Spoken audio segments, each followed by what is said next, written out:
Sometimes a new year doesn't just begin, it reveals you to yourself. And Cancer 2026 feels like one of those years where the outside world finally mirrors back everything you've quietly carried, everything you've healed alone, and everything you've hoped someone would notice without you having to explain it. This year isn't asking you to prepare for change.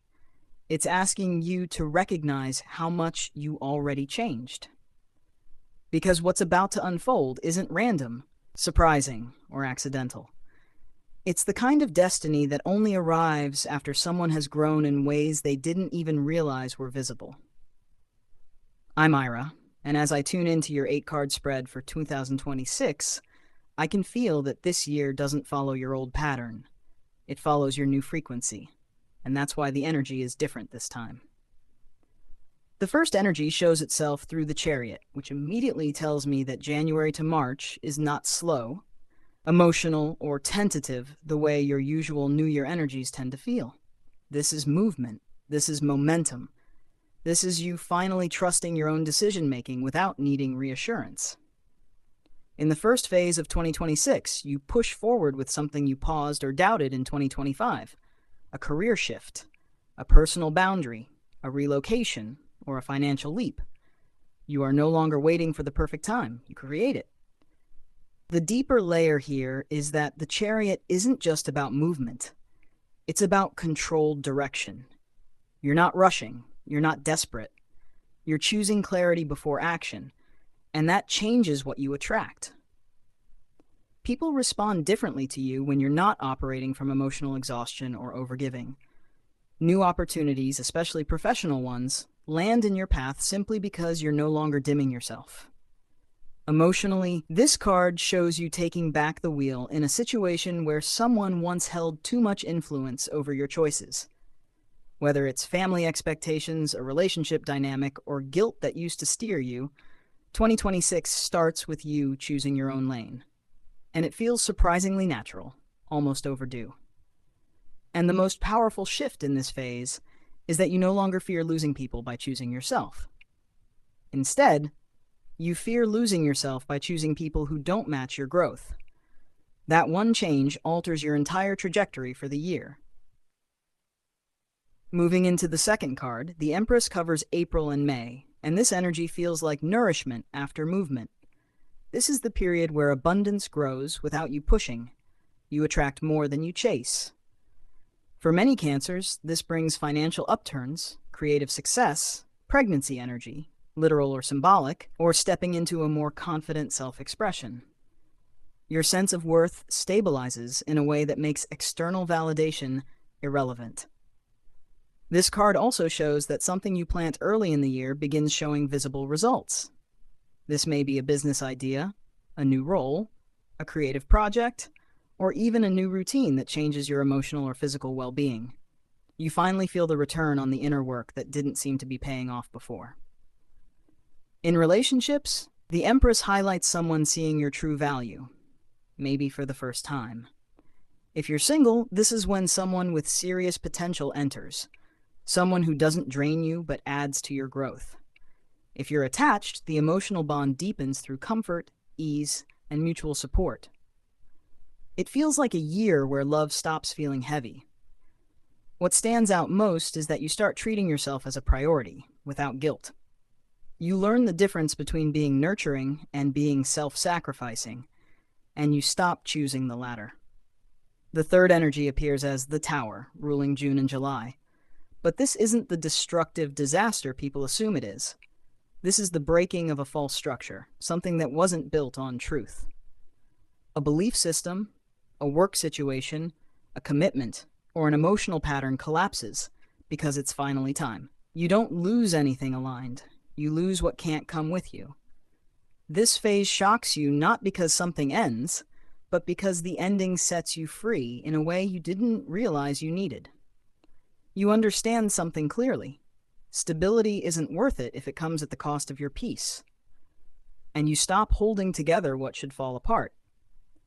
Internally, the Tower brings self-liberation from one core emotional loop you've carried for years. Fear of abandonment, over-responsibility, guilt, or perfectionism. This year breaks that pattern at a root level. You finally see the truth behind something you tolerated for too long. The most powerful part of this phase is that after the crumble, you feel lighter, not lost. You feel relieved, not ruined. You realize the collapse wasn't punishment, it was alignment. The fourth card rises as the Hierophant, guiding August and September. This is the rebuilding period. Stable, structured, wise, intentional. You commit to something long-term this time. It could be education, marriage energy, entrepreneurship, spiritual training, or a major financial investment. You become more grounded and disciplined. This card also brings a mentor, guide, or authority figure who shifts your path. Someone whose wisdom fills a gap you didn't know you had. And for some, you become the mentor, your experiences turning into teachings, your healing becoming a resource for others. Emotionally, you develop a stronger spiritual foundation in 2026. Not through rituals or trends, but through understanding yourself. You no longer look for signs out of fear, you recognize them out of inner clarity. And this phase is where you stop asking for permission to grow. You give it to yourself. You follow your own wisdom, and your decisions become more aligned than they've ever been. If you want a personalized full 2026 forecast, I'm currently opening a limited batch of detailed readings for $155. The fifth card appears as the Star, influencing October.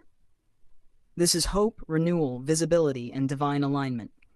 You feel guided, supported, and uplifted in ways you haven't felt since 2019 or 2020. Something you wished for long ago finally begins to manifest. Something you kept the faith for, even through doubt, starts taking shape. This is also a month of healing around identity. How you see yourself, how you speak to yourself, what you believe you're capable of. The Star restores your confidence from the inside out. You begin dreaming again without fear of disappointment. Financially and professionally, this brings new opportunities that feel aligned with your authenticity. Creative roles, humanitarian work, public recognition, or a chance to share your voice. Your ideas gain traction. Your efforts gain support. People begin noticing the real you. Emotionally, this is when you feel at peace with your past. You stop waiting for apologies. You stop replaying what hurt you. You realize you're no longer the version of you who endured those experiences. The sixth card comes through as the King of Pentacles, covering November. This is financial elevation, stability, leadership energy, and long-term security. You make a decision this month that affects your next 5-10 years. Investment, career direction, relocation, or partnership. It's grounded. It's responsible.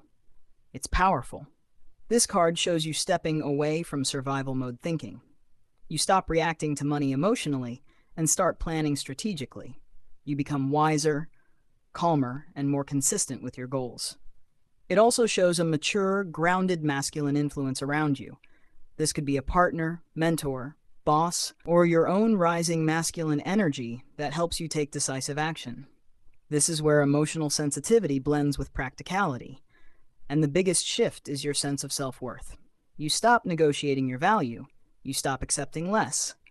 You finally recognize that stability is something you can build, not something you must chase.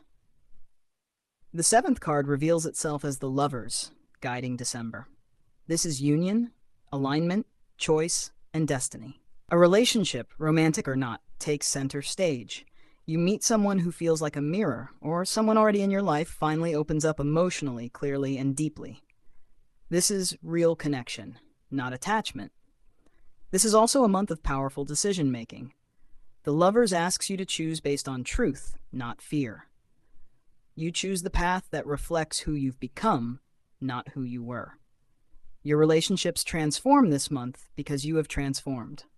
You don't repeat past bonds. You don't fall for emotionally unavailable energy. You don't try to fix anyone. You choose partnership, reciprocity, and emotional clarity. And Spirit highlights that December brings a moment where you say, "This is what I want. This is who I am. This is the life I'm creating."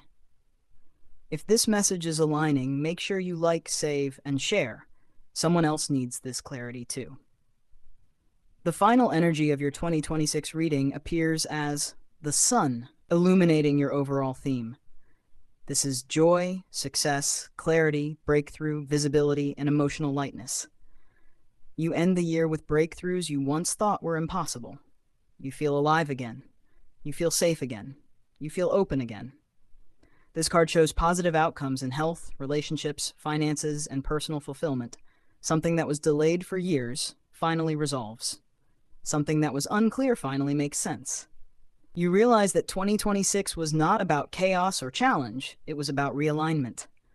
This is also the year you stop carrying burdens that were never yours. You stop living in emotional defense mode.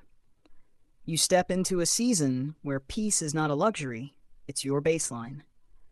And the most beautiful message is that 2026 gives you a life you don't feel you need to escape from anymore.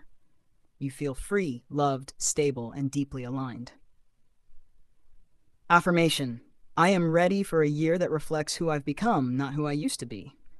I choose alignment, clarity, and peace in 2026.